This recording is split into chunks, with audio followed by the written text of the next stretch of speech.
नमः सिद्धेभ्यः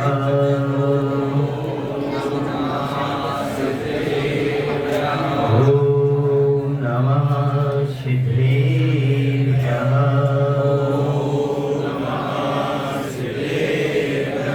ॐ नमः सिद्धेभ्यः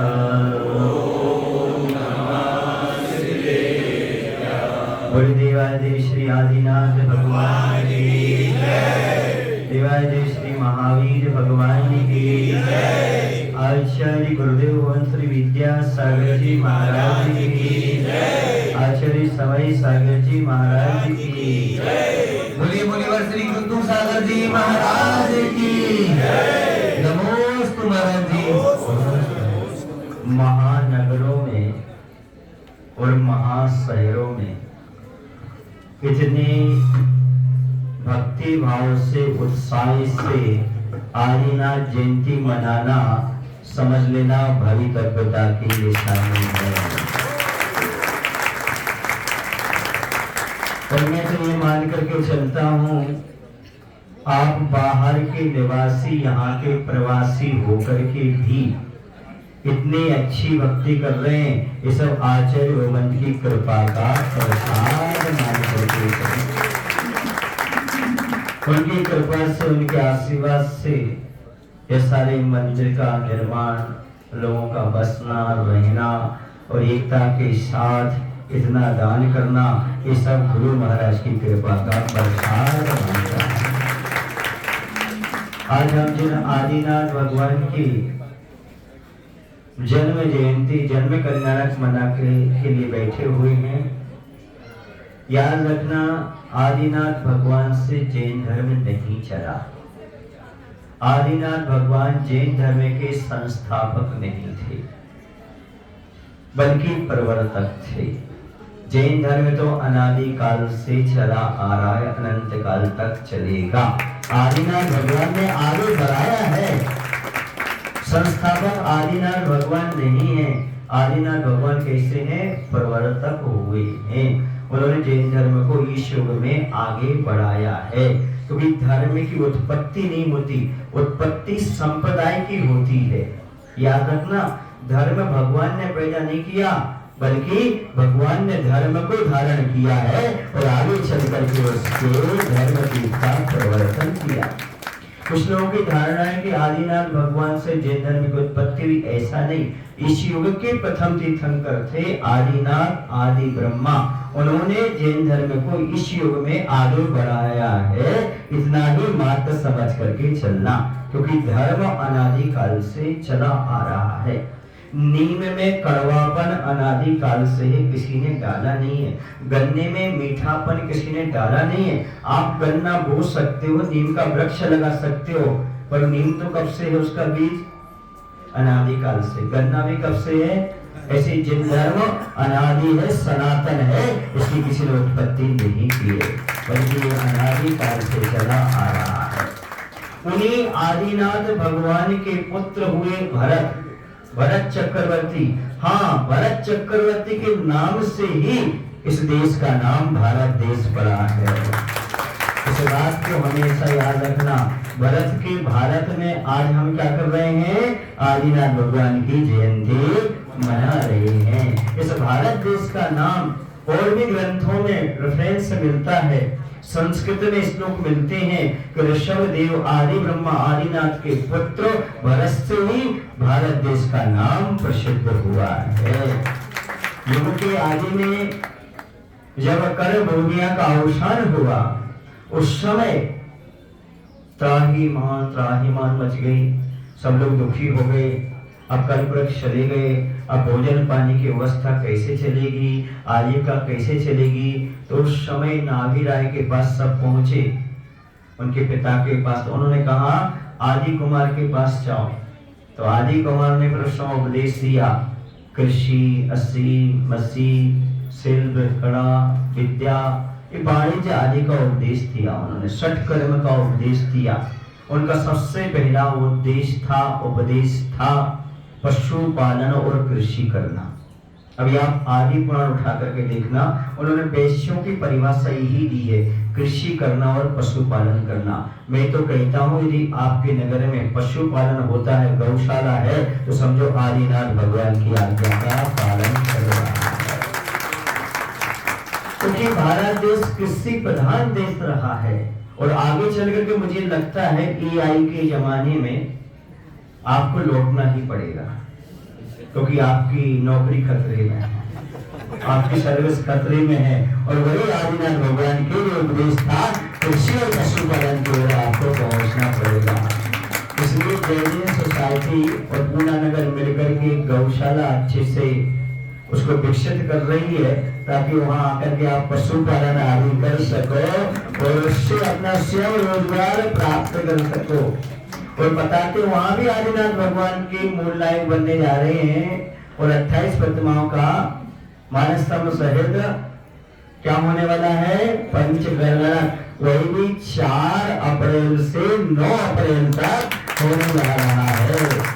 इसमें भी आप आदिनाथ भगवान के उसी धर्म को, उसी कर्म को आगे बढ़ाने का परिक्रम करेंगे। और जो आचार्य वृंद की भावना रही है, आज से 10 वर्ष तक गौशालाओं का प्रवचन किया। कितने वर्ष तक?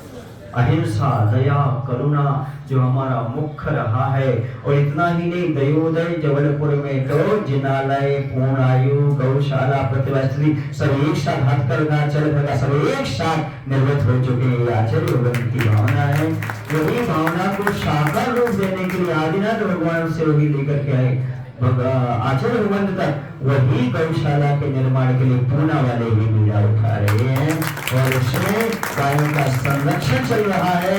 उसके साथ साथ वहां पर अब सबको देव दर्शन की सुविधा भी उपलब्ध हो जाएगी। ध्यान रखो, मनुष्यों को देव दर्शन का लाभ दिलाना अलग है, लेकिन त्रियंचों को भी देव दर्शन, सम्यक दर्शन होता है, उनको लाभ दिलाना अलग पुण्य का विषय होता है। ये सब सौभाग्य भी आपको प्राप्त होगा।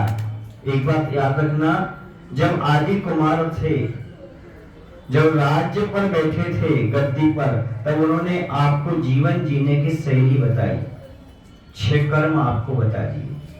कृषि आदि 6 कर्म करो, आजीविका का निर्वाह करो।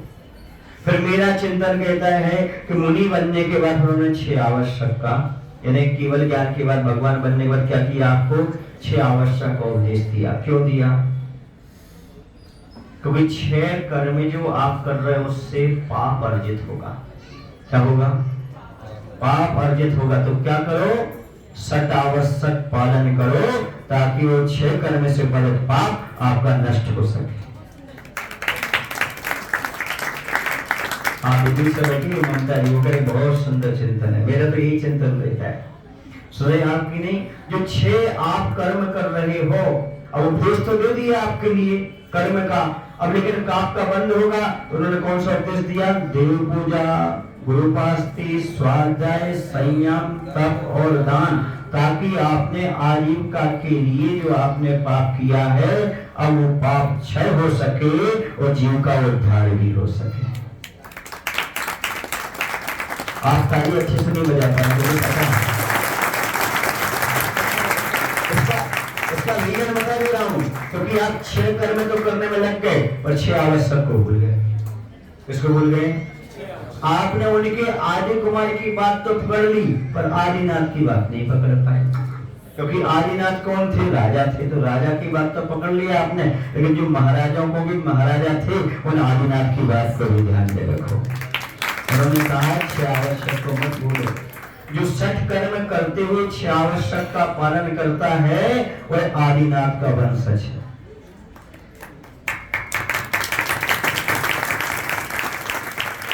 अपने आप को आदिनाथ भगवान का उपासक मान सकता है, वो अपने आप को भारत का मान सकता है, लेकिन जो व्यक्ति मात्र 6 कर्म तो पकड़ के रह गया और 6 आवश्यक भूल गया, समझना वह अपने जीवन में कभी ज्यादा विशेष उत्थान भी नहीं कर पाएगा और आदिनाथ भगवान के भावों को भी नहीं समझ पाएगा।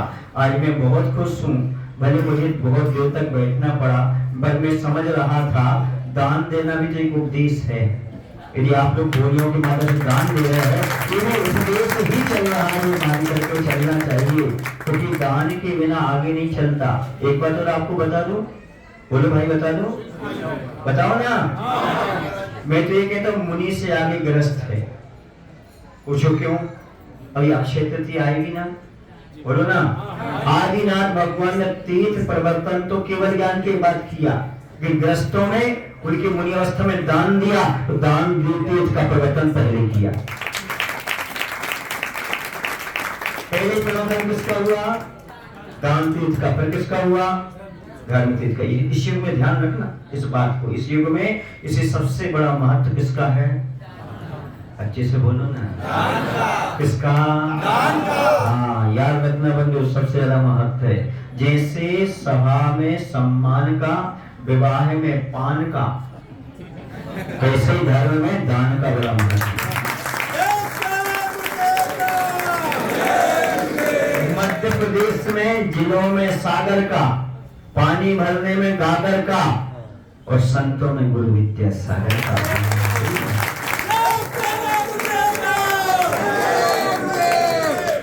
इसलिए दान पुण्य में पीछे मत हटना। और जो भी आपके सामने ये प्रोजेक्ट लेकर के आ रहे हैं, जो भी कर रहे हैं, ये समझना आपकी अगले भाव की व्यवस्था कर रहे हैं। किसान यदि बीज नहीं बोता है तो अगली फसल कैसे पाएगा? और यदि ग्रस्त दान नहीं करता है तो अगले भाव में राजा महाराजा कैसे बन पाएगा?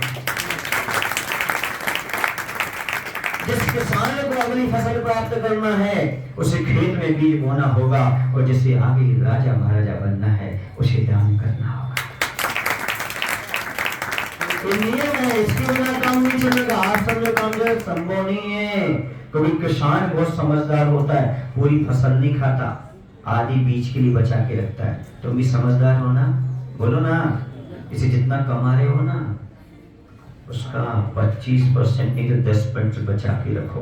वो क्या करो? अच्छा, आप जब बीज बोते हो तो बीज बोना बोलते कि खोना बोलते हो? जब बैंक में पैसा डालते हो तो जमा करना बोलते, खर्च करना बोलते हो? ऐसे जब कभी दान दिया करो तो समझना में एफडी बना के चल रहे हैं। मैंने खोला है ऐसा मत सोचना, मैंने खर्च किया है ऐसा मत सोचना, मैंने दान दिया है ऐसा मत करना, वरना मैंने धर्म के क्षेत्र में हमने दान के बीज बो दिए। अनंत फल जो धर्म ध्यान की भूमि में से हुए, अनंत फल प्राप्त होता है जो धर्म ध्यान की भूमि में होता है। याद रखना, आपने दान नहीं किया है, आपने क्या किया है? बोलो ना। कुछ पाने के लिए कुछ खोना नहीं, हाँ ध्यान रखना। अब नहीं बोलना कुछ पाने के लिए कुछ खोना होता है, ऐसा नहीं। कुछ पाने के लिए कुछ बोना होता है। आज हमने दान के माध्यम से बोला है, आगे कुछ पाने के लिए आगे है, कुछ आपको प्राप्त होने वाला है। ये सब ज्ञान आपको होना चाहिए। ये आदिनाथ भगवान हमें उपदेश दे करके गए हैं कि यदि आप सठ कर्म कर रहे हो तो 6 आवश्यक को कभी मत भूलना। इसलिए पहले देव पूजन रखी, बाद में दान रखा। क्या रखा? देव पूजन और दान। एक प्रक्रम आपके लिए इसलिए है ताकि आप 60 कर्म के पाप से नरक न चले जाओ। ये बचाने का उपाय वो बताते गए। आप आजीविका का निर्वाह कर रहे हो, धन कमा रहे हो, लेकिन कमाने के बाद याद रखने इसको सही जगह लगाने का प्रयास करो। ये बहुत अच्छा उपक्रम आपको मिला हुआ है, चाहे शांति धारा निमित्त हो, चाहे अभिषेक निमित्त हो, चाहे जन्म जयंती निमित्त हो, चाहे साधु का निमित्त हो। ये सब आपको पाप का प्रक्षालन करने का अवसर प्राप्त हुआ है। मान करके चलना। आपको लग रहा होगा कुछ लोगों को पीछे से कोई इशारा कर रहा है, कोई यहाँ से इशारा कर रहा है, कोई एक इशारा कर रहा है। इसलिए कर रहा है ताकि आपके पाप का प्रक्षालन जल्दी जल्दी हो सके। बड़ा मुश्किल होता है। पैसा कमाना तो सरल है, पर पैसे का सदुपयोग करना बहुत कठिन है।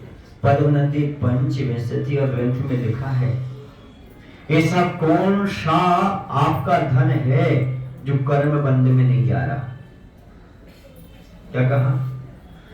आप कहीं भी धन को लगा रहे हो, सब कर्म बंद कराने वाला है। मात्र एक ही धन है आपका जो जिनाय तन में मुनियों की सेवा में लग रहा है, वही आपकी कर्म जरा का कार्य है। आपको सारा धन कर्म बंद कराने वाला है। आप जिसमें भी लगा रहे, जैसे भी लगा रहे। और बहुत सारे लोग तो सोचते हैं ये भैया दूसरे बोली बोल रहे हैं, दूसरे काम कर रहे हैं, अपना देखने में निकल रहा है, रहने दो। अपना ऐसे अच्छा है, अपन को एक पैसा भी दान नहीं करना। ध्यान रख लो, अगले भाव में दूसरे फसल काटेंगे, तुम जाकर के बीज बीनोगे। क्या बीनोगे? एक तसला लेकर जाओगे, भैया तूने फसल काट ली, अब जो बचा है वो हमें दे दो। क्यों? क्योंकि जब सारी बोलियां लग चुकी थी, फिर बाद में तो पीछे से आए थे और अभिषेक करके चुपचाप चले गए थे। आपने एक पैसा भी क्या नहीं किया था? दान नहीं किया था। याद रखना बंधु, कर्म तो कर्म होता है। कमा रहे हो तो दान जरूर देना, खा रहे हो तो फ्रेश होने जरूर जाना। एक नियम है, खाओगे तो जाओगे, ऐसे कमाओगे तो दान अवश्य करना चाहिए, वरना बीमार पड़ जाओगे। दान की परंपरा इसीलिए है, ये सारी चीजें व्यवस्थित हैं, इसे ध्यान देने की आवश्यकता है। आज आदिनाथ भगवान के विषय में बहुत कुछ बोला जा सकता है, पर ज्यादा नहीं बोलूंगा, इतना ही बोलूंगा कि आदिनाथ भगवान ने जो हमें धर्म दिया था वह महावीर भगवान तक चला। धन्य पंचम काल में हमें गुरु विद्यासागर जी मिले, जो हमें आज तक वह धर्म समझ में आ रहा है, सुनने में आ रहा है, उसका हम आगे पालन करते चले जा रहे हैं। और हमारा यही दायित्व है, चाहे सोसाइटी के माध्यम से हो, चाहे मंदिर निर्माण के माध्यम से हो, ये सारी की सारी चीजें कर रहे हैं। ये बात अलग है, कोई सोसाइटी बसाता है तो पैसा भी कमाता है, ऐसा नहीं कह रहा हूँ, लेकिन याद रखो यदि उसमें मंदिर की बात रखता है तो समझना भी बहुत बड़ी बात करता है। जैसे भी आपने सुना ओरा वाले, इनका नाम तो आपको पता है, बाबा सुमित है ना, और तुम्हारा अभय, भावेश, और भी जो लोग उनकी टीम है, ये लोग एक सोसाइटी बनाने के लिए जा रहे हैं। ये आदिनाथ भगवान की परंपरा को आगे बढ़ाने के लिए मंदिर का निर्माण भी करने वाले हैं। बहुत अच्छी बात है बंधु, इससे बड़ी कोई बात नहीं होती। हम पैसा तो कमाएंगे पर धर्म को छोड़ के नहीं कमाएंगे। हम सोसाइटी तो बसाएंगे पर मंदिर को छोड़कर नहीं बसाएंगे।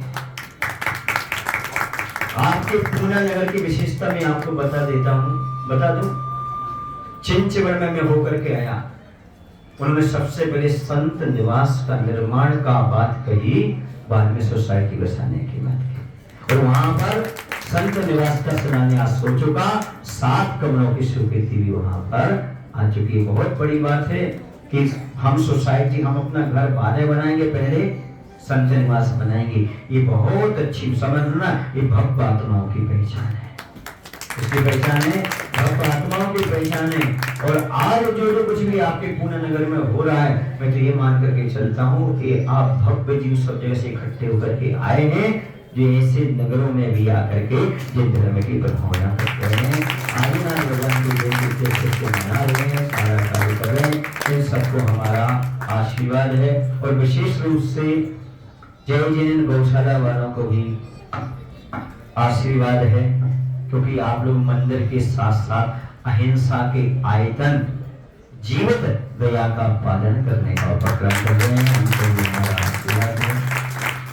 सुसगांव वालों को भी आशीर्वाद है, सुसगांव वाले भी संत निवास और गौशाला का वो भी योजना बना रहे हैं। और अब खड़ारी वालों को तो है ही, बैठे हुए यहाँ पर सभी लोग अच्छी तरह से कार्य करेंगे, हमारा आशीर्वाद है। जैसे जैसे मुझे बड़ी खुशी होती है जब 100 परिवार, एक गांव, एक सोसाइटी में बसता है और भगवान की आराधना और भक्ति करता है, बहुत अच्छी बात है।